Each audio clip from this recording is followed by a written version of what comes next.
ancient world has a reputation for being a place that limited women's position in society.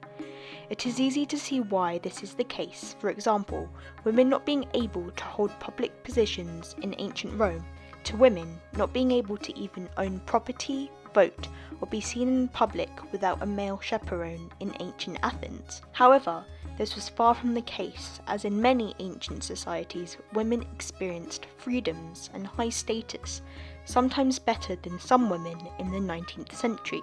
Whilst women's roles varied from tribe to tribe, it seemed that the people of this Western Isle seemed to hold women in relative equality with men. Women in Britain had greater freedoms in many aspects of their lives, which we will explore in this video. The biggest indication of women's high position in Celtic Britain is their ability to hold political power. Often in history, women were only able to do this through subtle workings and male figureheads.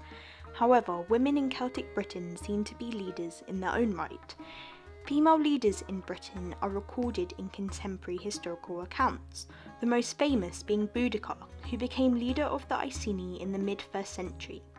Boudicca became ruler of the Iceni upon the death of her husband Prasutagus. It seemed that this happened due to Boudicca's own will more than the demands of her husband, because there was no indication he wished for her to rule outright. He split the rights of his land between the Roman Emperor Nero and the couple's daughters. However, when the Romans attempted to seize control of the area through heavy taxation and the abusing of her and her daughters, Boudicca became a queen independent of male rule, and she took control of the local Iceni tribe. She even mounted a rebellion against the Romans, which she led herself. But the person who was chiefly instrumental in rousing the natives and persuading them to fight the Romans, the person who was thought worthy to be their leader, and who directed the conduct of the entire war, was Boudicca, a Breton woman of the royal family and possessed of greater intelligence than often belongs to women. If you ignore the blatant misogyny, this source tells us that Boudicca was a capable and intelligent ruler who was respected by her people. This leads us to believe that Celtic society was a place where women could be skilled leaders without opposition. Boudicca became one of the only Celtic British leaders to lead a form of a united Britain. Another British queen that is just as fascinating as Boudicca, but is not as well known, is Cartimandua, who ruled over the Briganti tribe during the 1st century BCE too. She's recorded in history by Tacitus, likely due to her support of the Romans, which is highlighted in this event which Tacitus tells us about.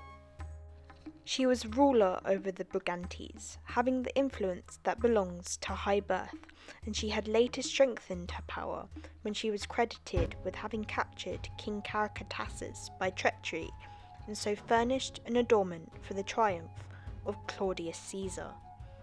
When the Romans invaded Britain under Emperor Claudius in 43 CE, some tribes combined their effort to resist the invasion. This resistance was led by Cassius, who was the son of the leader of the Cativaloni tribe. What earns Cartimandua her place in history is how she handed Cassius over to the Romans when he sought sanctuary with her, after being pushed out of Wales, where he was in hiding for several years. Because of her actions, Cartimandua received great favours from Rome, likely represented in gifts of wealth. However, Cartimandua was faced with open rebellion led by her former consort Venutius in roughly 57 CE. Tacitus writes that this was because she cast him aside in favour for another man, Velicantius. This needs to be taken with some skepticism, because Tacitus writes in a way which reduces Cartimandua to nothing more than a passion-driven woman. She grew to despise her husband Venutius, and took as her consort his squire Velicantius, whom she admitted to share the throne with her. Her house was at once shaken by this scandalous act, so Venutius, calling in aid from outside, and at the same time assisted by a revolt of the Brigantes themselves, put Cartimandua into an extremely dangerous position. The Romans intervened, placing Cartimandua back on the throne, leading to a few years of peace. However, Cartimandua eventually faced a second open rebellion from her former husband. He eventually replaced her as ruler. However, this was only temporary, because the Romans disposed of him and directly ruled the Brigantes. Cartimandua's fate is unknown. No matter how Tacitus chooses to portray Cartimandua, there is no denying that she is evidence of women's ability to rule independently. Cartimandua seemed to have become queen in her own right, since she was granddaughter of the former king, opposed to being wife of a king. Celtic Britain was a place where women could hold power by themselves. Some may argue that Boudicca and Cartimandua are isolated instances recorded by the Romans only because of their rarity. However, archaeological evidence suggests otherwise. Biological women had high-status burials which are markers of their political power.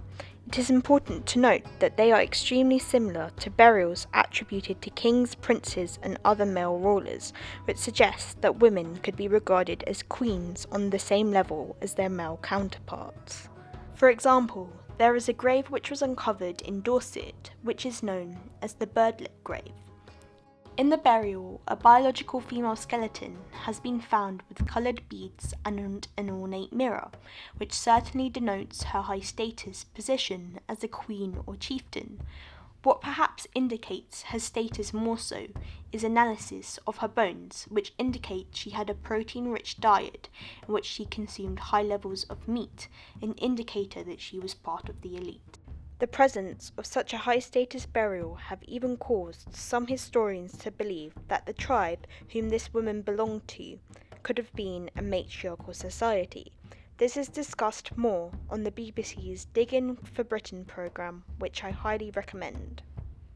Celtic Britain was a place where women certainly could hold power in their own right and have control over their local communities as princesses, queens, or chieftains. The domain of war was key to Britannic society. Too often, people believe that this domain was just limited to men.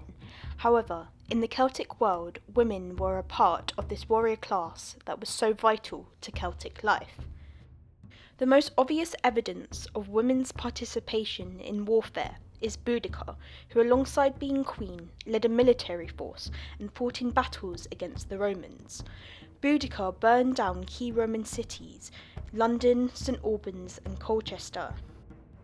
She also faced the Romans on the battlefield, the most infamous of these taking place on Watling Street, which was a Roman road. Her military capacity was so great that she became the leader of a rebellion of the Britons, which some sources claim reached 100,000 warriors. Cassius Dio states about Boudicca's warrior status: "A terrible disaster occurred in Britain. 2 cities were sacked, 80,000 of the Romans and of their allies perished, and the island was lost to Rome. Moreover, all of this ruin was brought upon the Romans by a woman, a fact in which itself caused them the greatest shame." As well as this, there are a few warrior graves that have been found containing biological women. These have been found all over the country, for example on the Scilly Isles. A stone-lined chamber was unearthed in 1999 containing the remains of a warrior of high status, as was indicated by the presence of expensive goods, like a bronze mirror. The person was buried with a sword in a scabbard as well as a shield. For many years, archaeologists assumed that the inhabitant was a male. However, analysis of their bones and teeth show that the inhabitant was biologically a woman. This indicates warrior status was perhaps not determined by gender in the Celtic world.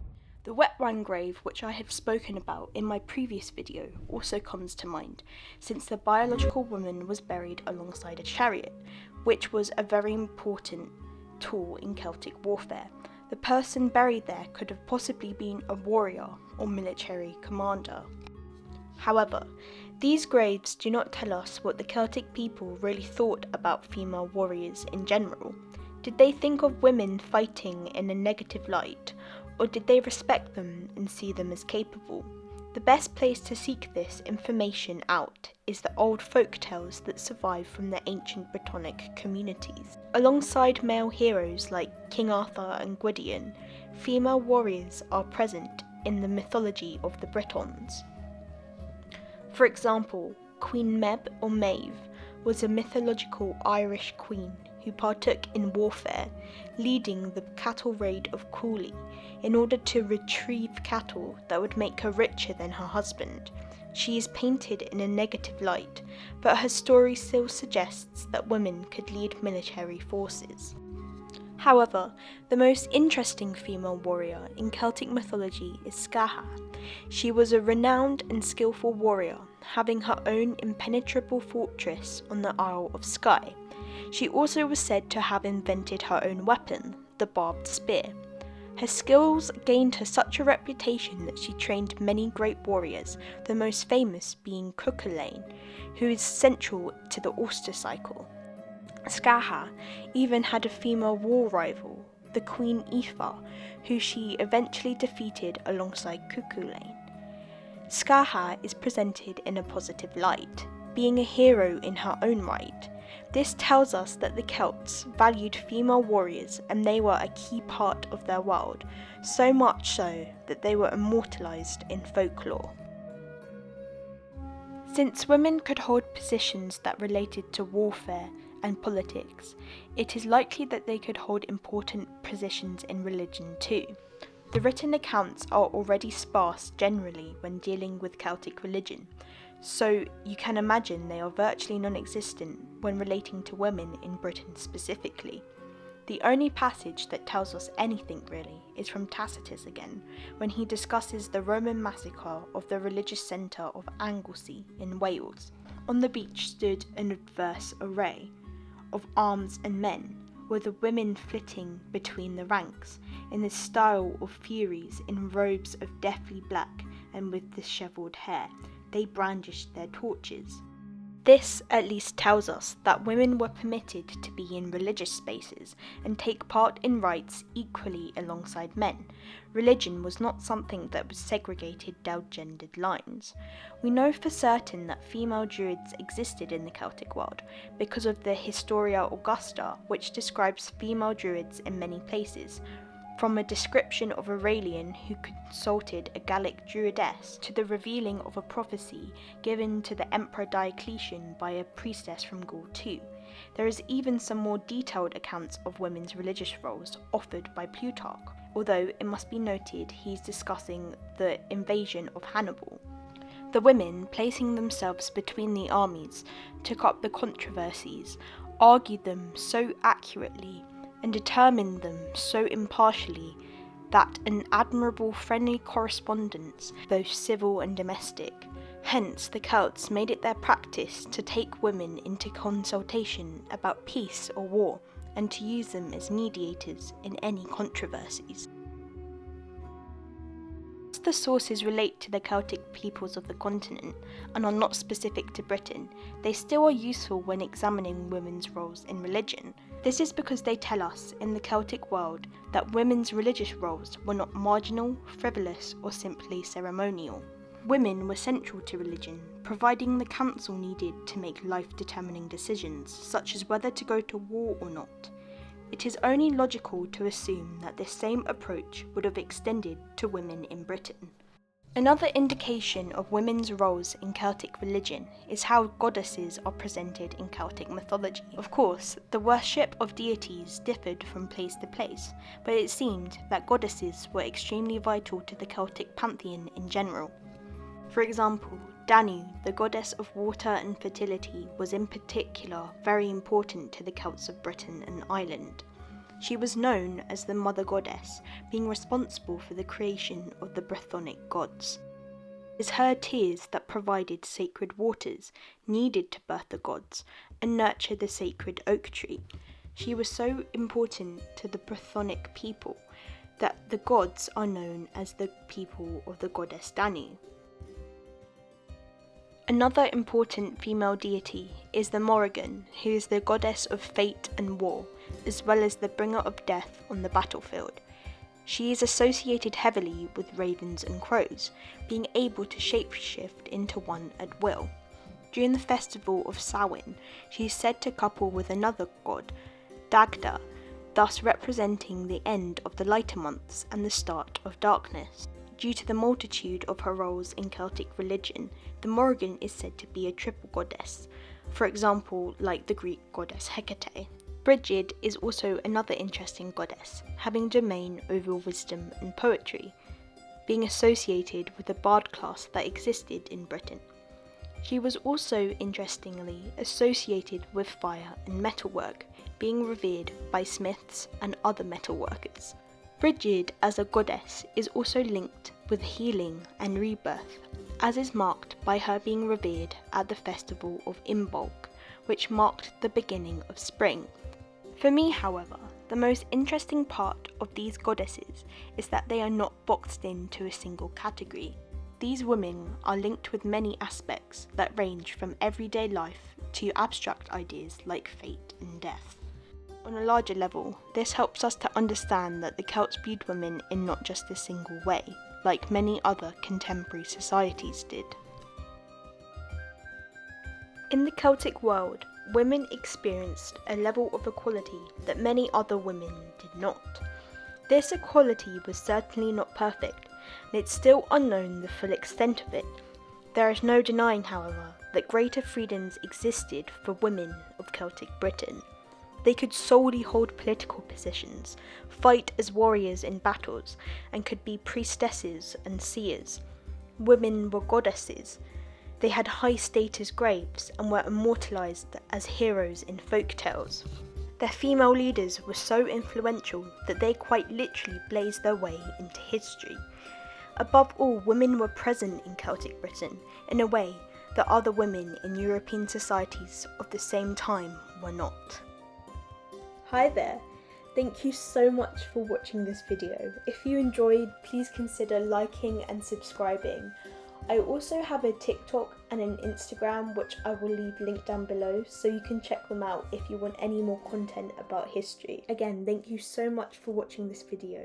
I have been Our Historia, and until next time.